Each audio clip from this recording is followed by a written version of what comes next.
Assalamualaikum warahmatullahi wabarakatuh, sahabat-sahabat semua. Kali ini kita diskusi tentang produk dan atau produksi. Para ilmuwan mengatakan bahwa produk adalah anything is product. Segala sesuatu itu, apapun bentuknya yang diproduksi, ya itulah produk. Namun ada juga yang berpandangan bahwa produk adalah thing or thing product. Jadi sesuatu yang diproduksi.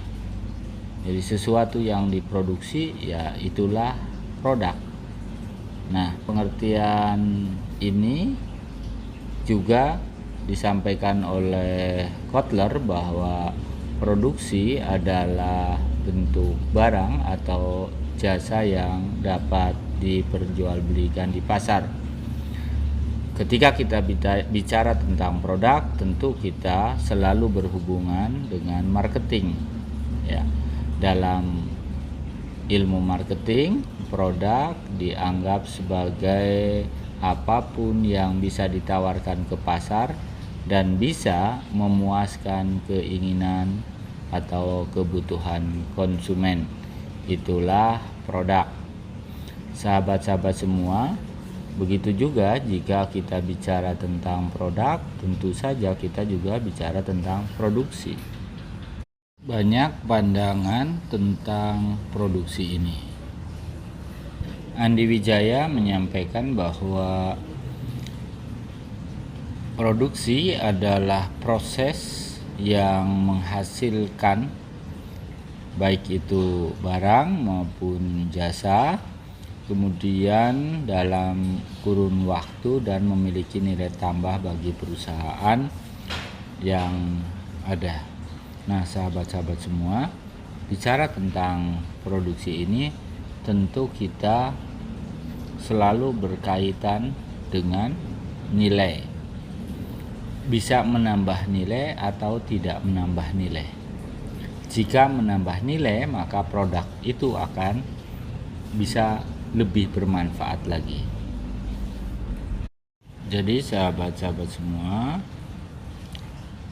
produksi secara garis besar berarti kegiatan yang berhubungan dengan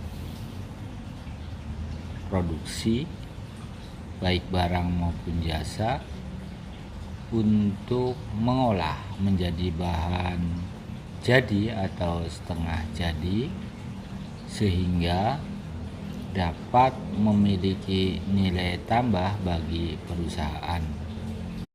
Jika bentuknya perorangan, maka memberikan nilai lebih bagi perorangan tersebut yang bisa memproduksi barang maupun jasa. Nah, bisa juga produksi dimaknai sebagai proses penciptaan atau penambahan value atau manfaat baik dari sisi bentuknya, dari sisi waktunya, dan dari sisi tempatnya. Nah, sahabat-sahabat semua, itu sekelumit tentang pengertian produk dan produksi. Kali ini kita akan diskusi tentang bagaimana konsep produk itu bisa memenuhi kebutuhan konsumennya. Jadi seorang yang ingin menciptakan produk tentu menganalisis tentang perilaku konsumen, karena yang diinginkan biasanya oleh konsumen itu pertama kualitasnya bagus, kemudian harganya terjangkau, kemudian mudah cara pembeliannya. Itu yang diharapkan oleh konsumen. Sesuatu yang sederhana cara mengoperasionalkannya juga bagian yang diinginkan oleh konsumen. Langkah awal membuat sebuah produk adalah kemampuan seorang pimpinan atau seorang manajer untuk membaca lingkungan internal perusahaannya. Pertama kali yang harus dilihat adalah bagaimana sumber daya manusia yang ada di perusahaan tersebut, baik itu dari sisi knowledge-nya maupun dari skill-nya, dari pengetahuannya maupun dari keahliannya.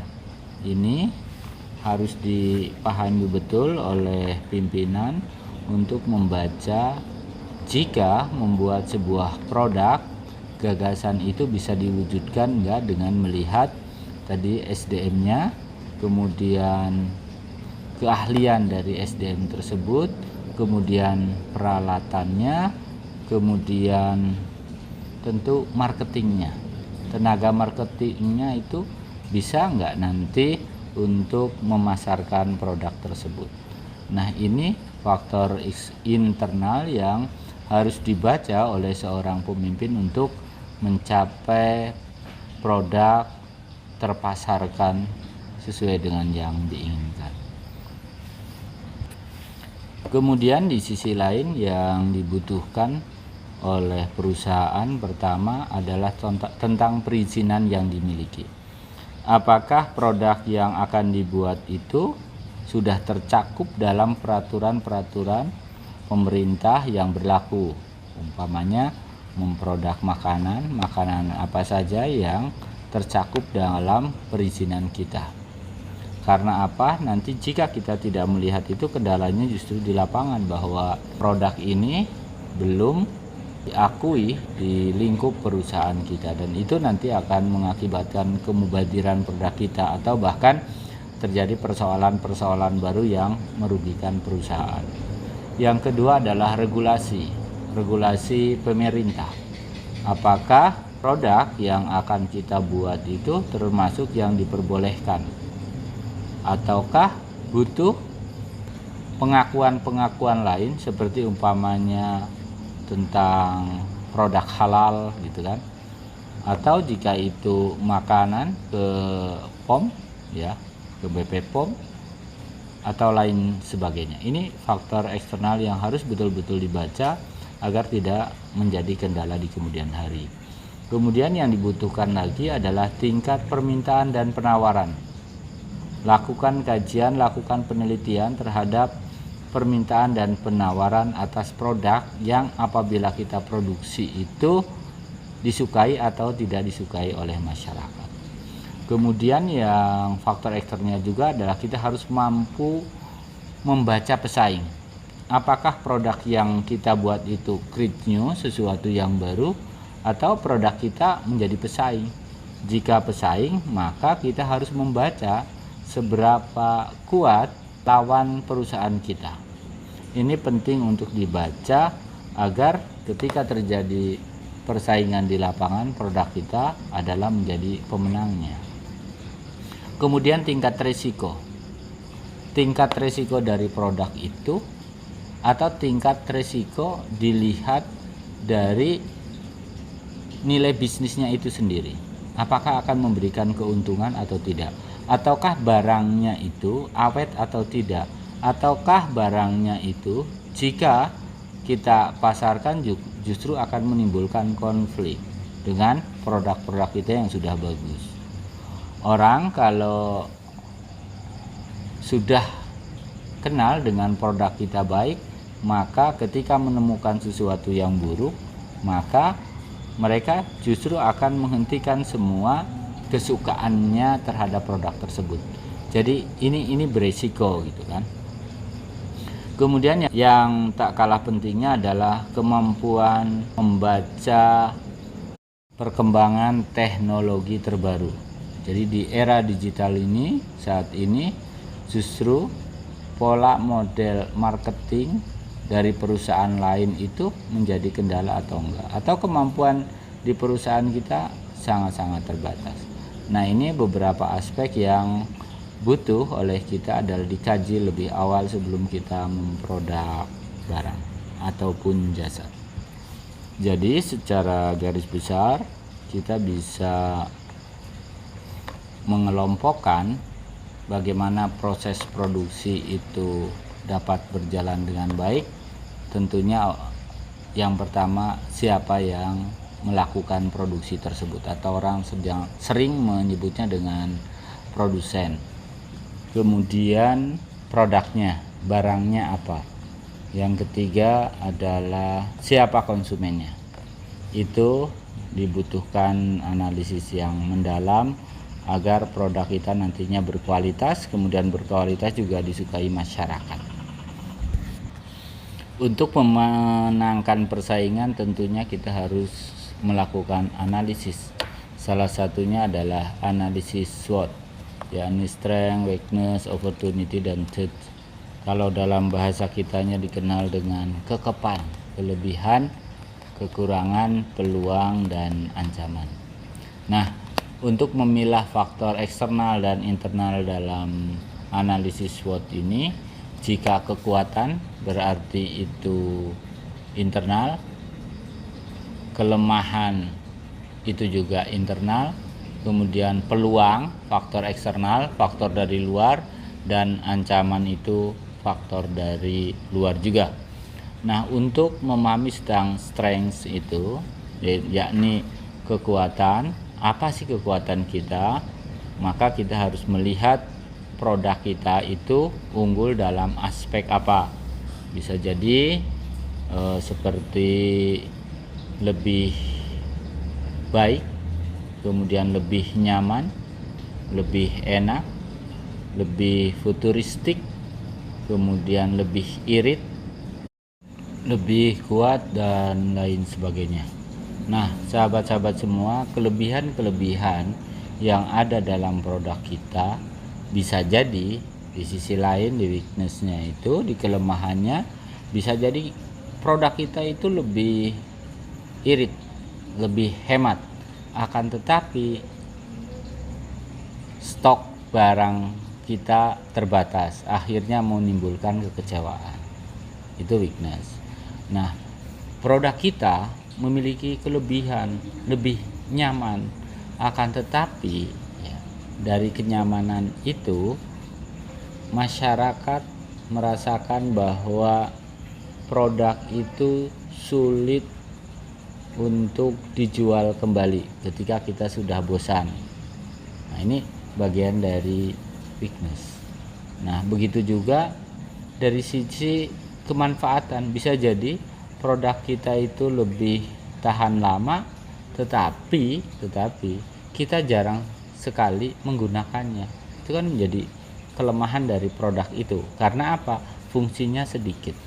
Jadi untuk menutupi kelemahan ini, kita harus mampu membuat produk yang memiliki kelebihan yang banyak, karena ini adalah faktor internal. Bisa jadi produk kita itu kualitasnya bagus banget, tapi kelemahannya, weakness-nya bisa jadi harganya tidak terjangkau. Untuk mencapai terjangkau harus bagaimana, kan seperti itu. Bisa jadi perangkat kita itu sangat sederhana, mudah, tetapi kelemahannya bisa jadi mudah rusak juga. Nah, ini beberapa analisis kita terhadap produk dari aspek weakness atau aspek kelemahan. Nah, kemudian bagaimana kita membaca opportunity, peluang, ya. Bagaimana kita sebagai seorang manajer atau seorang pemimpin untuk bisa membaca peluang ke depan.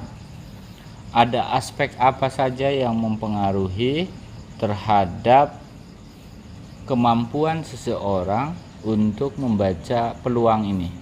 Bisa jadi ilmu pengetahuannya, kan, cara pandangnya, bisa jadi prediksinya. Ini dibaca ke depan seperti apa. Dari sisi apanya saja yang menjadi opportunity itu. Bisa jadi price, bisa jadi daya saing, bisa jadi penghematan, bisa jadi yang lainnya, masih banyak yang lainnya yang kemudian itu bisa dijadikan opportunity. Kemudian bisa jadi juga price-nya, karena sudah tidak menjadi pesaing lagi, sudah jadi market leader, bisa jadi bisa menurunkan price sehingga harga lebih bisa bersaing di pasaran. Kemudian third, bagaimana ancaman itu muncul dari produk kita. Nah, dari mana ancaman-ancaman itu muncul? Dari pesaing baru. Nah, ancaman ini biasanya muncul dari pesaing yang dari sisi finansial mereka lebih kuat, dari sisi SDM lebih hebat-hebat, kemudian dari aspek mesin juga lebih luar biasa gitu kan. Akibatnya apa? Akibatnya dari sisi besar kecilnya produk kita bisa jadi terancam. Dari sisi kesesuaian, karena produk kita dengan mesin lama, kita juga bisa terancam juga. Begitu juga dari sisi kenyamanan. Sesungguhnya dalam Islam tentang produk atau produksi ini sudah dipesankan oleh Allah dalam surat Al-Hud ayat 61. A'udzubillahi minasyaitonirrajim. Bismillahirrahmanirrahim. Wa ila thamud akhahum salihah qala ya qaumi i'budullaha ma lakum min ilahin ghairuh wa ansha'akum minal ardi wasta'marakum fiha fastaghfiruhu tsumma tubu ilaihi inna rabbi qaribum mujib. Sahabat-sahabat semua, Allah berpesan kepada kita dan kepada Tsamud, kami utus saudara mereka Soleh. Soleh berkata, "Hai kaumku, sembahlah Allah, sekali-kali tidak ada bagimu Tuhan selain Dia. Dia telah menciptakan kamu dari bumi, tanah, dan menjadikan kamu pemakmurnya. Karena itu, mohon ampunannya, kemudian bertobatlah kepadanya. Sesungguhnya Tuhanku amat dekat, rahmatnya lagi memperkenankan doa hamba-hambanya." Sahabat semua, dua diksi yang kita lihat di sini adalah menciptakan kamu dari tanah, kemudian menjadikan kamu pemakmurnya. Nah, dalam mana ini bisa dimaknai ini adalah dalil tentang produksi. Sahabat-sahabat semua, kemudian ada juga dalam surat Al-Anbiya ayat 80, dan kami telah ajarkan kepada Daud membuat baju besi untuk kamu, guna memelihara kamu dalam peperanganmu, maka hendaklah kamu bersyukur kepada Allah. Dan masih banyak ayat-ayat lain yang mengantarkan kita bagaimana pola produksi yang diajarkan oleh Al-Quran. Nah, sahabat-sahabat semua, ada prinsip dasar dalam produk ini. Yang pertama, prinsip dasar produksi, al-aslu fil asya al-ibahah hatta yadulud dalilu ala tahrimiha. Pada dasarnya kita boleh memproduk apapun, membuat apapun, selama tidak ada dalil yang mengharamkannya. Jadi sebenarnya cakupannya cukup luas. Harusnya justru umat Islam itu yang menguasai teknologi, menguasai informasi. Karena apa? Karena Allah, Rasulullah sudah mengajarkan sebagaimana dalil di awal tadi. Kemudian diperkuat oleh kaidah usul yang tadi saya sampaikan, bahwa pada dasarnya segala sesuatu itu boleh sebelum ada dalil yang mengharamkannya. Jadi harusnya kita kreatif. Tapi kadang-kadang kita hidup di Indonesia, ada perilaku yang kadang-kadang membuat kita terbelalak. Di Indonesia ini, ketika kita dibebaskan justru jadi fasib, sementara kalau kita ditekan justru menjadi kreatif. Menurut beberapa analisis dan laporan hasil penelitian, justru muncul kreativitas di barat itu karena dibebaskan. Kalau mereka ditekan justru akan pasif. Beda dengan di kita, di Indonesia ini yang harus dipahami oleh kita dalam memahami produksi ini, dalam memahami produk. baik barang maupun jasa, terutama yang berkenaan dengan SDM-nya. SDM kita itu cenderung ingin ditekan sehingga memunculkan kreativitas. Kalau dibebaskan justru jadi pasif.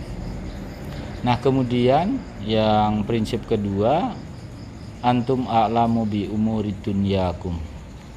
Kata Rasul berpesan kepada kita sesungguhnya lebih mengetahui tentang bagaimana proses produksi salah satunya menurut dalil tersebut. Karena apa? Kita katanya lebih tahu gitu. Karena apa? Karena kebutuhan perkembangan ilmu pengetahuan dan teknologi. Kemudian yang ketiga adalah kehalalan sebuah produk. Ini penting harus kita perhatikan karena produk harus halal dalam pandangan Islam.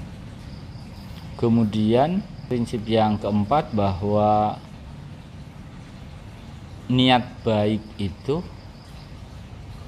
ukuran perbuatan itu bernilai baik di mata Allah atau buruk di mata Allah.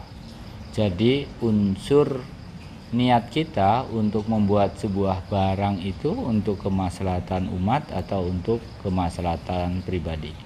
Artinya ada keseimbangan, ada equilibrium antara kepentingan pribadi dan kepentingan umum, kepentingan umat.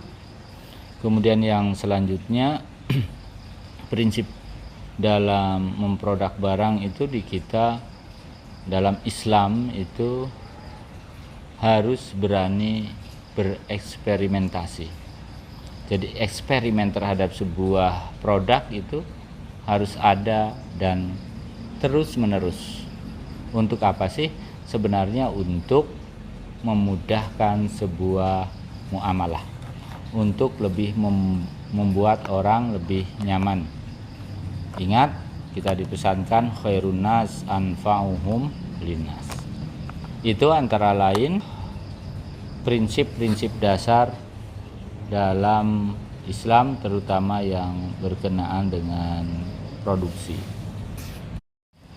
Kemudian kita bicara tentang urgensi produksi dalam Islam. Yang pertama adalah produksi merupakan pelaksanaan fungsi manusia sebagai khalifah di atas bumi yang harus memakmurkan semua umat.